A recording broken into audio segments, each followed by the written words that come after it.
Hi guys, the Audio Alchemist here. If you're watching Rearranging Reality, then you're ready for an experience in spiritual awakening, consciousness awakening. It begins with conditioning and inherited beliefs, a place everybody starts. It's universal. We're all handed our beliefs as children, the things that are acceptable within our culture and our family. They're inherited. They're passed down to us as truths and expectations and, rules and guidelines that we're supposed to follow to be the people that we're told we're supposed to be and do the things we're told we're supposed to do. But if you develop your consciousness, according to Ken Wilber and several other, very famous psychologists, you should progress to a point, normally, hopefully in your 20s, in your 30s, but oftentimes not until your 40s, where everything just kind of begins to not make as much sense as it did before. And you start noticing the big inconsistencies and the hypocrisies and just the questions that go unanswered that nobody has ever had answers to, that you just can't swallow anymore and you can't accept because we told you so as a reason. And you start searching for something else. Start searching for something that makes more sense, that feels more right, and that's where the second stage, the second track comes in. A Conscious Revolution. It was the inspiration for the whole album. The first song that I wrote. I used Suno to make the music for these songs. So if you are out there and you're writing songs and you need to put the music to them, you can use Suno. It's a great app. Pay for the pro version. I don't get paid for advertising Suno, but it's a great app. So but yeah, Conscious Revolution, it's the kickstart. It's the rebel function in you that is innate. It's inherent. We all have it. It's the questioning, the doubting, the curiosity that drives us to search for something more, to look for something that aligns better, with our soul and with how we feel on the inside and what we know to be right and wrong. It's the spark that ignites the journey. So enjoy that one. It's good. The song goes from the performer speaking about basically conditioning and people being asleep, just not being awake to reality and understanding what's actually going on around them. It introduces manifestation and connection and the fact that we are one. But if you notice throughout the track, it's a little bit presumptuous. And she presents a lot of things as truth that aren't necessarily provable. Because she's excited. She's excited to have found something different, a different way, a new way, and it feels right, and it makes sense, and she's ready, Hopefully you are too, and if you're there, you'll totally, sync with that song, align with it, and you'll understand it completely. If you've been there, you'll remember it. You'll remember it like it was yesterday. And track 3 is Light, Love, and Spirit. And it's about spiritual bypassing. It's the first track of phase 2 in spiritual awakening, bypassing phase. So spiritual bypassing in this sense is, fake it till you make it attitude. It's when you catch on to spirituality as a new thing, as a fad. It's something you've discovered. It's great. It's uplifting. It feels right. It's beautiful. It's light and love and energy, and just it makes sense. And you can't believe, it's the first you've ever heard of it or experienced of it, and it fills you with the feeling of just perfect, just cosmic energy, an alignment, and you're just excited. But then it starts talking about healing, and it starts talking about shadow work, and it starts talking about inner work, and it starts talking about transcendence, and you go, hold on, this is a lot of work. I just want to be spiritual. I'm just spiritual. I just am who I am. I just want to be love, light, and energy, And so you start thinking, well, maybe I don't have shadow. I've already dealt with my shadow. I've already done the inner work. I'm already a spiritual person. I don't need this to tell me, how to be spiritual. I don't have to elevate to anything or my consciousness or, improve upon myself to be a spiritual being, which isn't necessarily true. So you just start owning that and portray yourself as spiritual, as healed, as healing, as doing the work, dealing with your shadow.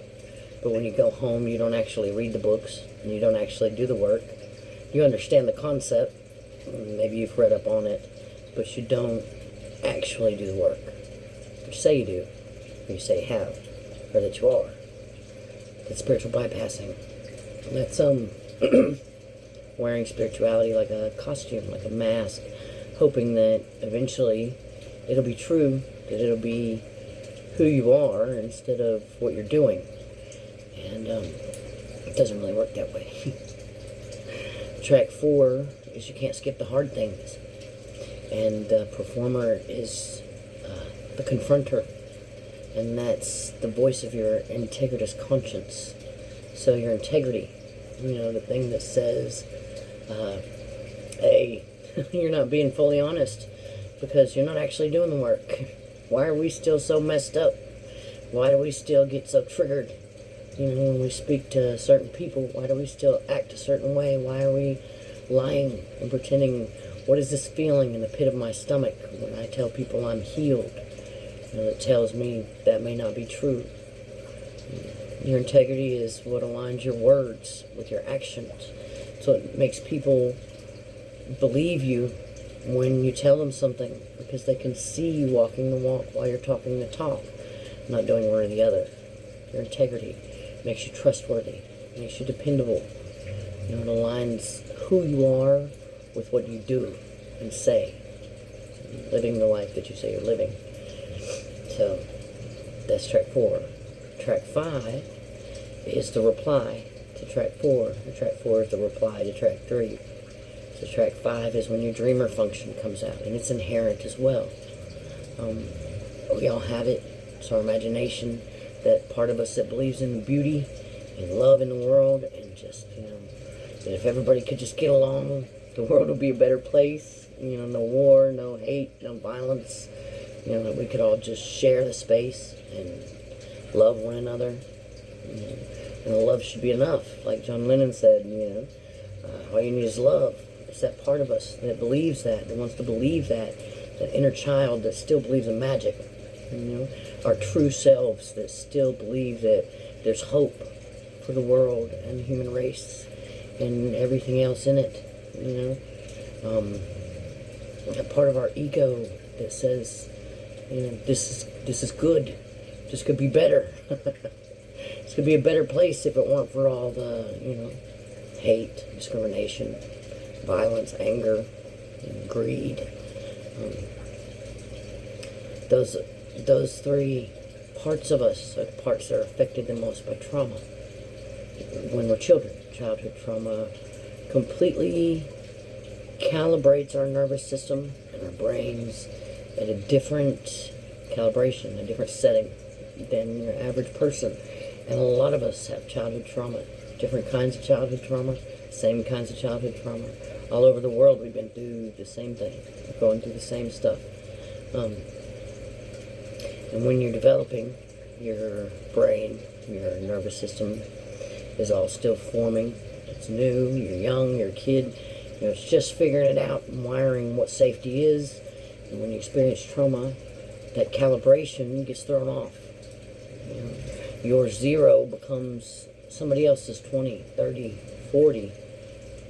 so you live your life in a somewhat activated state, just sitting at where you should be at a 0, but instead you're really at a 20 or 30, 17, depending on your trauma and how you react to it and how your nervous system wires itself to understand safety and connection and need, So your ego, your inner child, and your true self are often the parts of you that get thrown into exile. They get suppressed. Your true self becomes your suppressed self. And your beautiful, innocent inner child becomes your starving inner child. It needs attention and connection and affection and reassurance. And your ego becomes defensive. And it tries to protect you from ever being hurt again, from ever being harmed, and letting anybody close. Because when it was learning what safety was, every time somebody got close, you were hurt. So it doesn't want to let people in. And your inner child begins really starving for affection, and your ego's just trying to keep it safe. And the more it starves, the more in distress it becomes, the harder your ego tries to protect it. And it won't let anybody in eventually. And you're just in there, starving by yourself. Your true self is suppressed. It becomes prisoner to your ego as well. The defensiveness. Your true self needs to be expressed. It needs to feel free to be who you are without judgment, without expectation, without guidelines and reservation. And your defensive ego doesn't mean to, but it's just an overactive protective function. It's actually just working too well. That's my theory anyway. So track 5 is why can't love be enough? And that's what I call your dreamer function.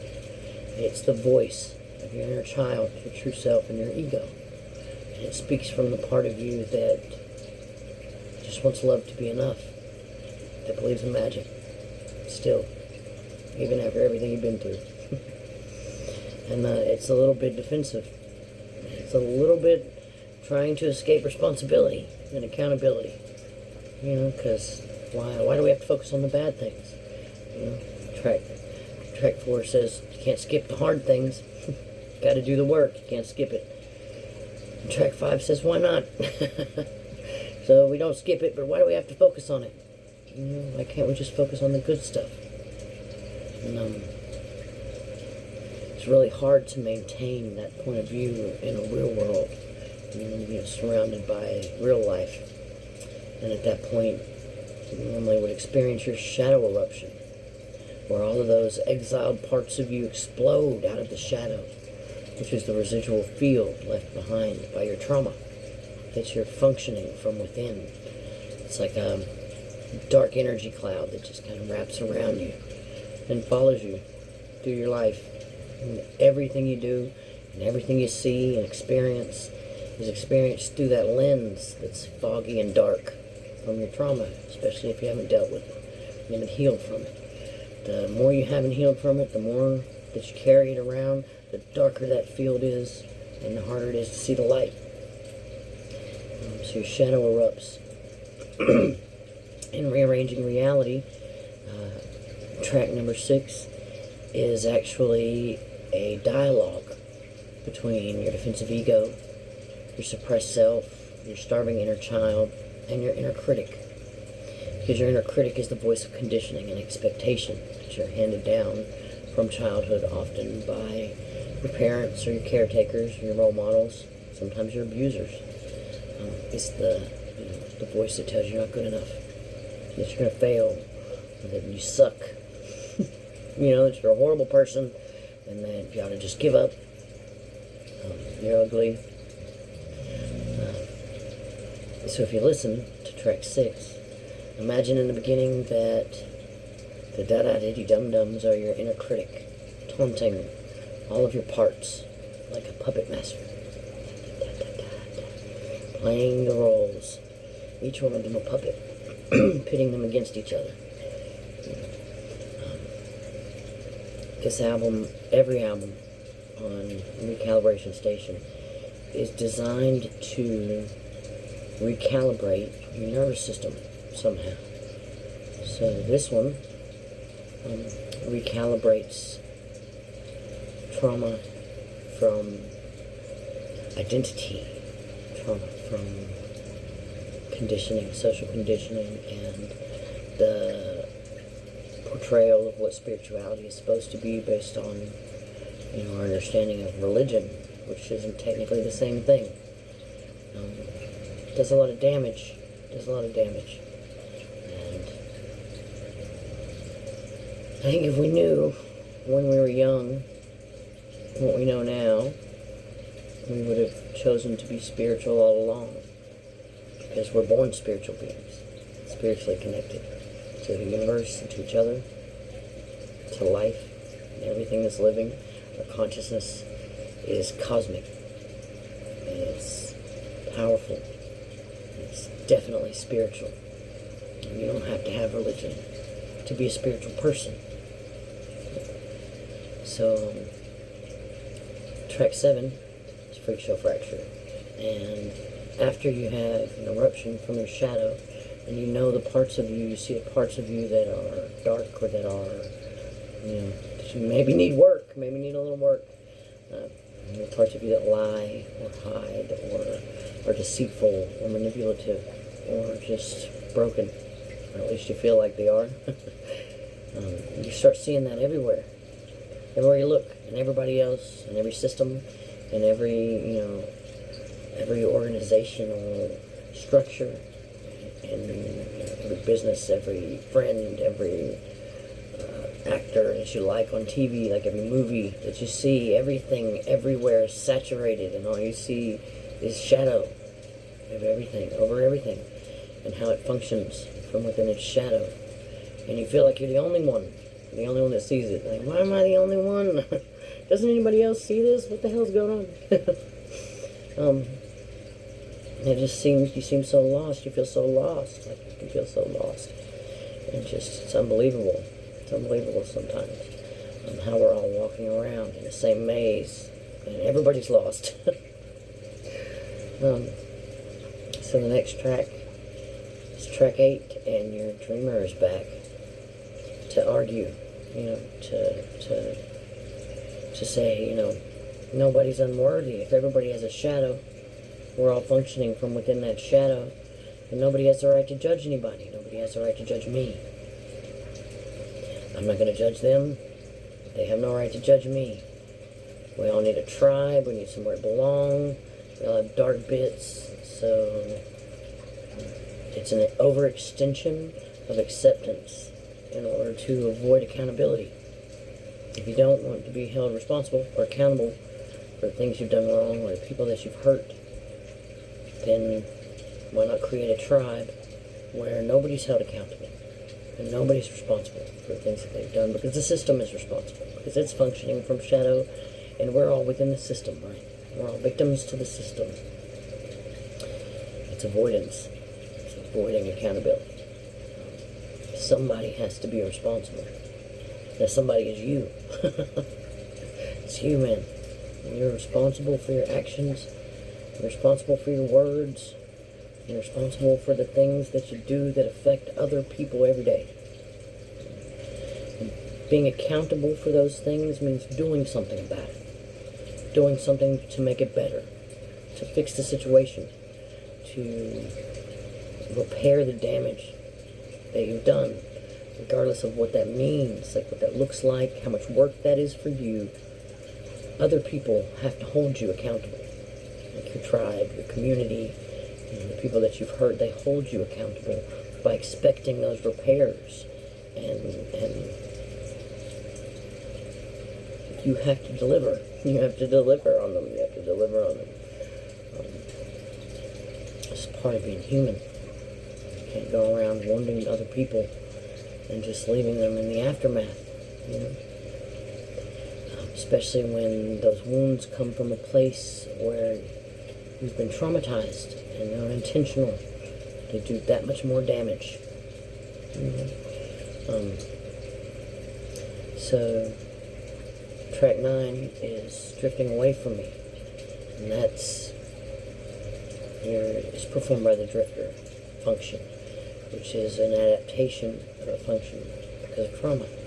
And you're searching. Now you've found spirituality. Now you've found out about your shadow. You're reading everything you can find about it. You're looking at all the articles, buying the books, subscribing to the apps, subscribing to the newsletters and the emails. And, it's in your feed. It's all over your feed. But everything just says the same thing, and you feel like it's not saying anything at all. Like you still don't understand any better than you did in the beginning. You don't know if it's helping. You don't know if it's working. You don't know if it's making you more spiritual or not. You don't know if you're doing it right. Sometimes you feel even more lost. You're dissociated from everything around you. You start forgetting things. You forget why you walked into rooms. You walk in the room, you're standing there like, what did I come in here for? You're talking in the middle of your sentence. You forget what you're saying. You're scrolling through your screen, scrolling through your phone, to Facebook, social media, and just articles, just for hours, just feeling confused and disoriented and separated from the presence in life. Things are going by and passing you by, and they're happening without you, and you're just scrolling, confused, tired, exhausted. It's exhausting to be there in that place, and if that's where you are, just know that it gets better. It gets better. And most likely, it is working. Because after that comes your identity collapse.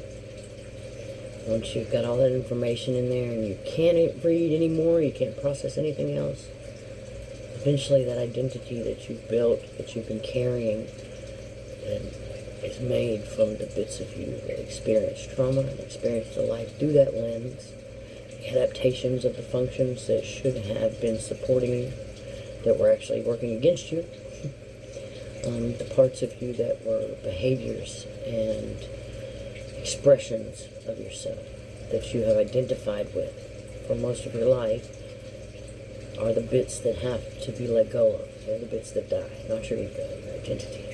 It has to go to make room for the new one, for your new present, spiritually sound, whole self, whole identity. And it's in there. It's in there. It'll come out, but you have to lose your old one first. You have to collapse first. Everything collapses.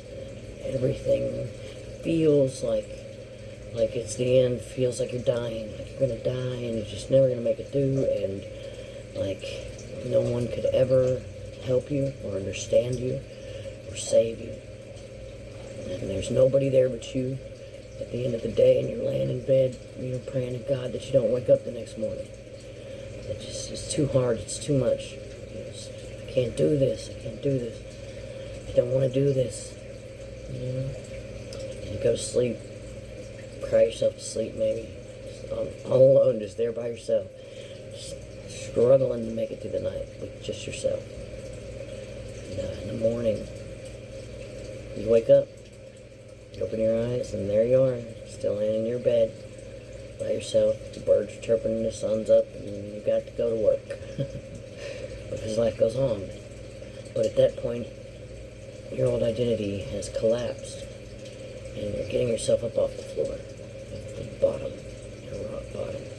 And if you can deal with that, if you can handle letting go of that identity and moving on, that's where your recalibration really happens. That's where things start to come online again. You start to feel again.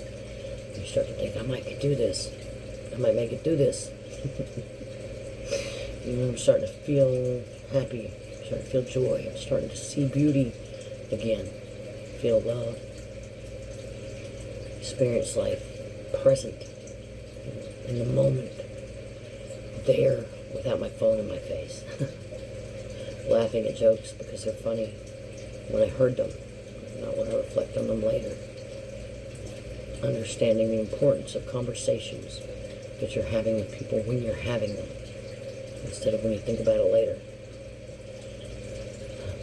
I'm enjoying the moments. Everything's coming back online again. I feel reality rearranging. You're not broken, just recalibrating. And the next phase is meaning making. And in the meantime is the name of that track. It's when you look back over your life and you realize all of the parts that you were running from, and the whole time you were searching, trying to figure out who you were and who you were going to be. You were already somebody, living and making meaning and making memories and having a life that affects people. That is your past, that is your history, that are your memories. And when you get to that point and you look back and you realize, man, so much stuff I thought I was missing, or I thought I was looking for, that I already had. So many memories that I made that have so much meaning now, so much different meaning than they had when I made them. And the next track is everything is happening. Everything is happening through me instead of happening to me.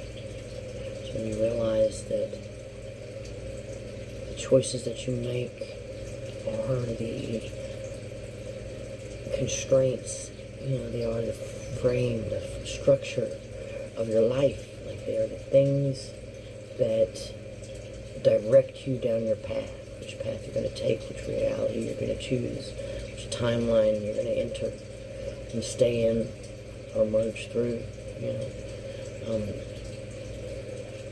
Participation happens again. You have to release that old identity. You have to release it and let it go. You have to be appreciative for it because it helped you survive.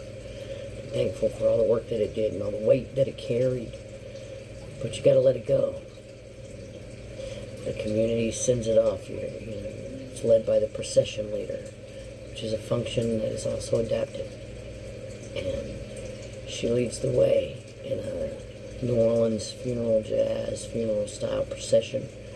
And you hand off the weight of that identity and let your community take it, and they take it to its final resting place, and you celebrate its life, and you celebrate the fact that you're about to live a new life. There's a new identity being born, being made, and ready to live. It's time to quit doing all that work and all that healing and becoming somebody, and actually live your life, the person that you've become, that you've been working so hard to be. Be that person eventually. And the last track is spiritual ebb and flow. It's transmission. It's the real release. It's the moment when you hand off all that meaning making that's turned into wisdom, and you give it to somebody else. You give it away, hopefully to somebody who may be able to use it one day, so that they don't have to go through all the pain that you went through trying to figure that shit out. You've got to transmit your meaning. You've got to hand it over. You've got to create something. Anything creates something. And you give it away. Give it to the world. Let them know what you went through. And give it to them in hopes that they don't have to go through that shit too.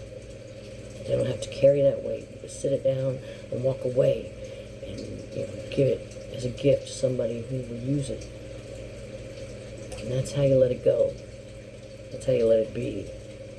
Whatever thing it is, whatever trauma you're holding on to, whatever identity you've been dragging around behind you, pulling through the muck and the mud and holding you down, that's how you let it go.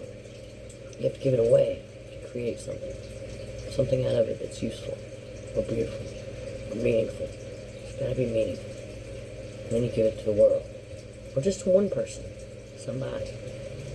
And in the end of Rearranging Reality, the audio alchemist is there. She's been with you through the whole album. You may feel her presence if you experience the album the way it's intended to be. Your nervous system should engage and activate with the first track. There might be emotional and psychological attunement. You may feel as though you have been on the journey of spiritual awakening and you have been somehow transformed in the end. You may feel her presence throughout the whole album there with you. Just standing beside you the whole way, witnessing everything that you go through, witnessing your transformation. Because it's important for somebody else to see that you've transformed. It's important to us to be seen, to be heard and understood. And that's what she's doing. In the end, you just kind of hand it to her, and you walk away. And she takes it, takes the weight, takes the story, takes the meaning, and transmits it. So that you don't have to carry it anymore. Let it be. And go be the person you've been becoming. Because you were never actually becoming anything. You were always that person. You just had to figure out how to dig them out from under all the rubble. And I hope you enjoy the album, the experience. I hope it moves you. I hope you laugh. I hope you cry. I hope you sing and dance. And I hope you're different at the end of it than you were when you started. So, peace, love, and music, guys.